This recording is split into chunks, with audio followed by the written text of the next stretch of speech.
Shalom, dengan saya Pendeta Henry Duan Sirait senang berjumpa dengan saudara sekalian dalam program kita dari rumah ke rumah.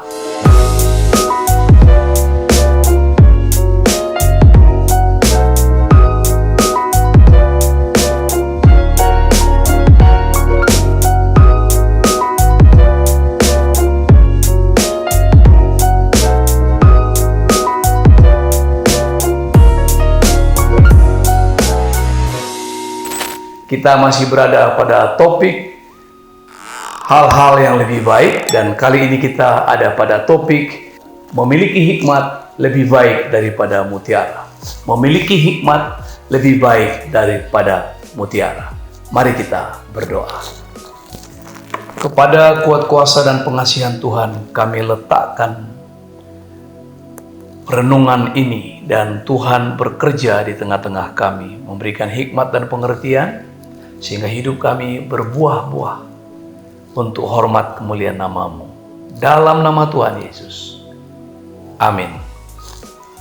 Bapak Ibu Saudara sekalian, renungan kita kali ini dari rumah ke rumah diambil dari kitab Ayub. Kitab Ayub pasal 28 ayatnya yang ke-18b berbunyi demikian. Memiliki hikmat adalah lebih baik daripada mutiara. Memiliki hikmat adalah lebih baik daripada mutiara. Jadi firman Tuhan ini berkata lebih baik memiliki hikmat daripada memiliki mutiara. Lebih baik hikmat berlimpah pada kita daripada berlimpah harta dan mutiara. Ini dikatakan oleh Ayub dalam pembelaannya di hadapan teman-temannya. Kita tahu Ayub adalah seorang tokoh pengusaha yang saleh pada zamannya. Alkitab mencatat ada seorang di timur yang hidupnya saleh, suci, bergaul dengan Tuhan. Tetapi sekali waktu dia mengalami penderitaan yang berat, diterpa dalam satu hari, diterpa oleh rupa-rupa persoalan, rupa-rupa penderitaan, sampai hidupnya habis sehabis-habisnya. Dan terakhir, kulitnya semua melepuh, koreng-koreng dan kudis-kudis. Dan istrinya meninggalkan dia. Anak-anaknya 10, putra dan putri, semua juga habis meninggal. Anak cucunya meninggal. Pendek kata, Ayub tinggal sendirian lagi. Dan dia ada di antara teman-temannya yang lain. Kalau kita bisa paralelkan dengan keadaan sekarang, dia seorang konglomerat yang tiba-tiba bangkrut. Dan teman-teman konglomerat lain datang dan mulai menghibur dia. Tetapi teman-temannya juga menghibur dengan keliru, bukan dengan benar, bukan dengan firman Tuhan, sampai Ayub marah, berkata, penghibur sialan kamu semua. Penghibur sialan kamu semua. Seolah-olah Ayub mau berkata begini, kamu menekan aku begitu rupa, cukuplah Allah yang Maha Tinggi menekan aku.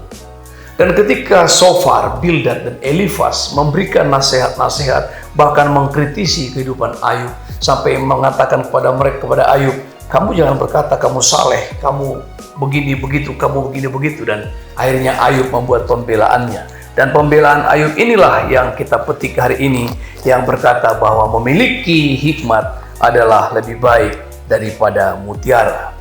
Ayub mau berkata begini, sesungguhnya orang memiliki harta, karena kalau pasal ini diulang, diceritakan bagaimana orang mulai mendulang, bagaimana orang menambang, bagaimana orang mengeruk supaya mendapat untung yang besar.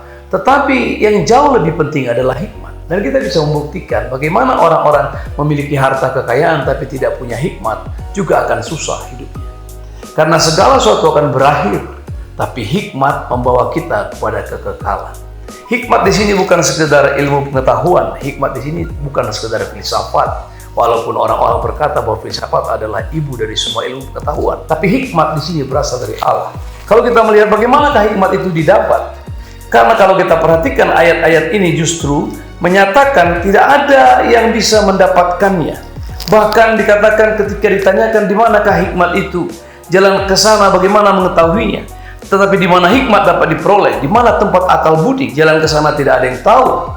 Tidak dapat didapat di negeri orang-orang hidup. Samudera raya berkata, ia tidak dapat di dalam aku. Dan lautan berkata, dia juga tidak ada padaku. Tetapi katanya bahwa hikmat itu ada pada Tuhan. Kalau kita perhatikan dalam ayat 23, Allah mengetahui jalan ke sana. Ia juga mengenal tempat kediamannya. Itu sebabnya kalau orang mau mendapatkan hikmat, jangan mengandalkan harta.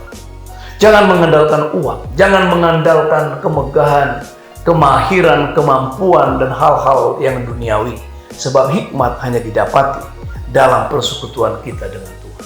Hikmat didapat dalam perkenanan kita di hadapan Tuhan. Dari Tuhanlah hikmat, Allah lah sumber hikmat. Bahkan dikatakan dalam kitab Amsal bahwa takut akan Tuhan adalah permulaan hikmat. Hikmat didapat ketika kita melekat dengan Tuhan, ketika kita menempel, menyatu dengan Tuhan. Tuhan mengalirkan hikmat itu. Ada kemampuan menimbang, ada kemampuan untuk merasakan, ada kemampuan untuk mengetahui ini berkenan dengan Tuhan, ini tidak berkenan dengan Tuhan. Sebab hidup yang penuh hikmat akan menuntun kita kepada perkenanan Allah. Tapi hidup yang syarat dengan segala keinginan, hidup yang syarat dengan harta, kekayaan, hidup yang syarat dengan semua prestasi-prestasi dunia, membuat justru kita kehilangan atau takut kehilangan reputasi, dan membuat hidup kita lebih berjaga-jaga, lebih was-was, lebih khawatir, bukan malah mengizinkan keleluasaan Allah bekerja di dalam hidup kita. Mari kita mengejar hikmat, karena ternyata memiliki hikmat lebih baik daripada mutiara. Masih dengan saya Pendeta Henry Donan Sirait, dan sampai berjumpa pada episode berikutnya. Shalom, Tuhan Yesus memberkati. Haleluya.